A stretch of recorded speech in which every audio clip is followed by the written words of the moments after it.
सुप्रभात छात्रों। आज हम आपकी सहायक पाठ्य पुस्तिका कृतिका का पाठ 1 माता का अंचल पढ़ेंगे।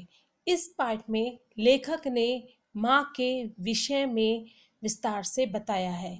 माँ जो ईश्वर की तरफ से प्रदत्त एक अमूल्य उपहार है।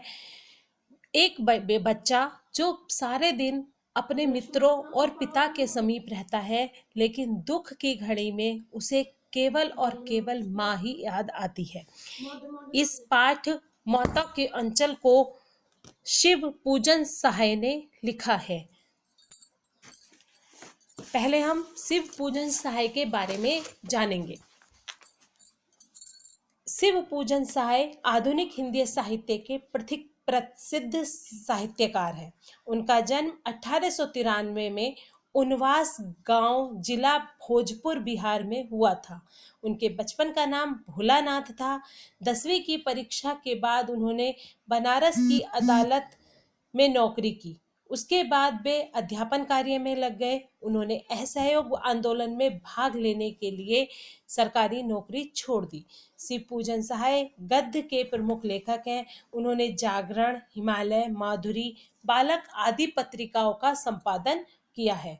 उनकी प्रमुख कृतियां देहाती दुनिया, वे दिन वे लोग, ग्राम सुधार, स्मृति शेष आदि हैं। उन्होंने अपनी कृतियों में समाज में व्याप्त विडंबनाओं, समस्याओं आदि का चित्रण किया है तथा शोषण के प्रति अपनी आवाज उठाई है। उनकी भाषा सरल और सहज है। आंचलिक यानी कि ग्रामीण शब्दों के साथ साथ तत्सम, तद्भव, अंग्रेजी आदि भाषाओं के शब्दों का प्रयोग उनकी रचनाओं में मिलता है। शिव पूजन सहाय का निधन 1963 में हुआ था। इस पाठ माता के अंचल में लेखक ने अपने ही बचपन की घटना के माध्यम से माँ के आंचल का महत्व समझाया है, माँ का महत्व समझाया है। लेखक अपने पिता से बहुत अधिक स्नेह करता था। लेखक अपने पिता से अधिक लगाव रखता था। उसे माँ केवल खाना खिलाने के लिए या कपड़े पहनाने के लिए ही चाहिए होती थी। बाकी सारा समय वह अपने पिता के साथ ही रहता था, अपने पिता के साथ ही ज़्यादा खुश रहता था या अपने मित्रों के साथ खेलता या घूमता रहता था। लेकिन जब उस पर विपदा पड़ती है तो वह अपने पिता के पास ना जाकर अपनी माँ के आंचल में छुप जाता है।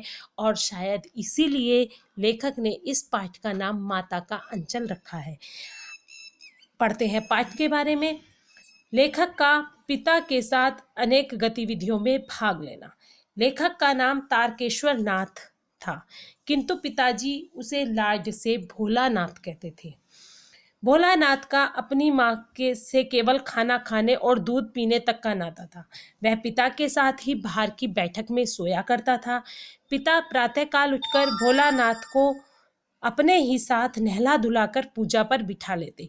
पूजा पाठ के बाद पिताजी अपनी एक राम नाम वही पर 1000 बार राम नाम लिखकर पाठ करने की पोथी को साथ बांधकर रख देते। कभी कभी बाबूजी और भोलानाथ के बीच कुश्ती भी होती थी, जैसा कि छोटे बच्चे से खिलाने के उद्देश्य से उसके माता पिता करते हैं। पिताजी पीठ के बल लेट जाते और भोलानाथ उनकी छाती पर चढ़कर उनकी लंबी लंबी मूछें उखाड़ने लगता तो पिताजी हंसते हंसते उसके हाथों को मूछों से छुड़ाकर उसे चूम लेते थे। भोलानाथ के पिताजी उसे अपने हाथ से फूल के एक कटोरे में गोरस यानी कि दूध और भात खिलाते थे। माँ के साथ भोलानाथ का संबंध। जब भोलानाथ का पेट भर जाता तो उसके बाद भी माँ थाली में दही भात शांति और अलग अलग तोता, मैना, कबूतर, हंस, मोर आदि के बनावटी नाम से कोर बनाकर यह कहते हुए खिलाती कि जल्दी खा लो नहीं तो उड़ जाएंगे। तब भोलानाथ सब बनावटी पक्षियों को चट कर जाता था। भोलानाथ की माँ उसे अचानक पकड़ लेती और एक चुल्लू कड़वा तेल यानी कि सरसों का तेल उसके सिर में अवश्य डालती थी और उसे सजा धजा कर कृष्ण कन्हैया बना देती थी। भोलानाथ की शैतानियां और खेल। भोलानाथ के घर पर बच्चे तरह तरह के नाटक खेला करते थे, जिसमें चबूतरे के एक कोने को नाटक घर की तरह प्रयोग किया जाता था। बाबूजी की नहाने की छोटी चौकी को रंगमंच बनाया जाता था। उस पर मिठाइयों की दुकान, चिलम के खोचे पर कपड़े के थालों में डेले के लड्डू, पत्तों की पूरी, कचौरियाँ, गीली मिट्टी की जलेबियाँ, फूटे घड़ों के टुकड़ों के बतासे आदि मिठाइयाँ सजाई जाती थी। उसमें दुकानदार और खरीदार सभी बच्चे ही होते थे। थोड़ी देर में मिठाई की दुकान हटाकर बच्चे घरौंदे बनाते थे। धूल की मेड़ दीवार बनती, तिनकों का छप्पर, दातून के खंबे, दिया सलाई की पेटियों के किवाड़ आदि इस तरह से अन्य सामानों से बच्चे दावत तैयार करते थे। बच्चों के खेल में पिता का भाग लेना।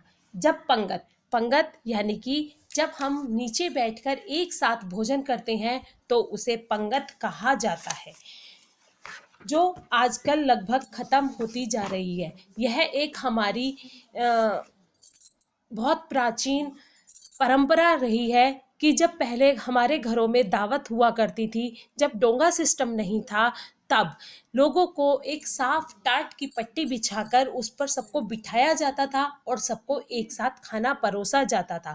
पंगत में खाना खाने के कुछ नियम भी होते थे कि सब साथ बैठते थे और साथ ही उठते थे। आज की अंधाधुंध वाली वर्तमान संस्कृति में शायद हमारी यह परंपरा भी विलुप्त होती जा रही है। जब पंगत बैठ जाती थी तब बाबूजी भी धीरे से आकर झीमने यानी कि भोजन करने बैठ जाते थे। उनको बैठते देख बच्चे हंसते हुए घरौंदा बिगाड़कर भाग जाते थे। कभी कभी बच्चे बारात का भी जुलूस निकालते थे। बारात के लौट जाने पर बाबूजी ज्यों ही दुल्हन का मुख निरखने लगते, त्यों ही बच्चे हंसकर भाग जाते। थोड़ी देर बाद फिर लड़कों की मंडली जुड़ जाती और खेती की जाती। बड़ी मेहनत से खेत बोए, जोते और पटाए जाते। फसल तैयार होते ही देर न लगती। बच्चे हाथों हाथ फसल काटकर उसे पैरों से रौंद डालते और कसोरे का सूप बनाकर ओसाकर मिट्टी के दिए के तराजू पर तोलकर राशि तैयार कर देते थे। इसी बीच बाबूजी आकर पूछ लेते, इस साल खेती कैसी रही भोलानाथ? तब बच्चे खेत खलिहान सब छोड़कर हंसते हुए भाग जाते थे। बच्चों द्वारा गुरु मूसन तिवारी को चिढ़ाना। आम की फसल के समय कभी कभी खूब आंधी आती है, कभी कभी नहीं, हमेशा ही। आम के फसल से पहले बहुत अत्यधिक आंधियां आती हैं। आंधी समाप्त हो जाने पर बच्चे बाग की ओर दौड़ पड़ते और चुन चुन कर घुले आम खाते थे। एक दिन आंधी आने पर आकाश काले बादलों से ढक गया। मेघ गरजने लगे, बिजली कौंधने लगी। बरखा बंद होते ही बाग में बहुत से बिच्छू नजर आए। बच्चे डरकर भाग चले। बच्चों में बैजू बड़ा ढीठ था। बीच में मूसन तिवारी मिल गए। बैजू उन्हें देखकर चिढ़ाते हुए बोला, बुढ़वा बेईमान मांगे करेला का चोखा। शेष बच्चों ने बैजू के सुर में सुर मिलाकर यही चिल्लाना शुरू कर दिया। तिवारी ने पाठशाला जाकर वहां से बैजू और भोलानाथ को पकड़ लाने के लिए 4 लड़कों को भेजा। बैजू तो 9-2-11 हो गया और भोलानाथ पकड़ा गया, जिसकी गुरुजी ने खूब खबर ली। बाबूजी ने जब यह हाल सुना तो पाठशाला में जाकर भोलानाथ को गोद में उठाकर पुचकारा। वह गुरुजी की खुशामद करके भोलानाथ को अपने साथ घर ले चले। रास्ते में भोलानाथ को साथी लड़कों का झुंड मिला। उन्हें नाचते और गाते देखकर भोलानाथ अपना रोना धोना भूलकर बाबूजी की गोद से उतरकर लड़कों की मंडली में मिलकर उनकी तान सुर अलापने लगा। भोलानाथ और सांप का तमाशा। एक टीले पर जाकर बच्चे चूहों के बिल में पानी डालने लगे। कुछ ही देर में सब थक गए। तब तक बिल में से एक सांप निकल आया, जिसे देखकर रोते चिल्लाते सब बेतहाशा भागे। भोलानाथ की सारी देह लहूलुहान हो गई।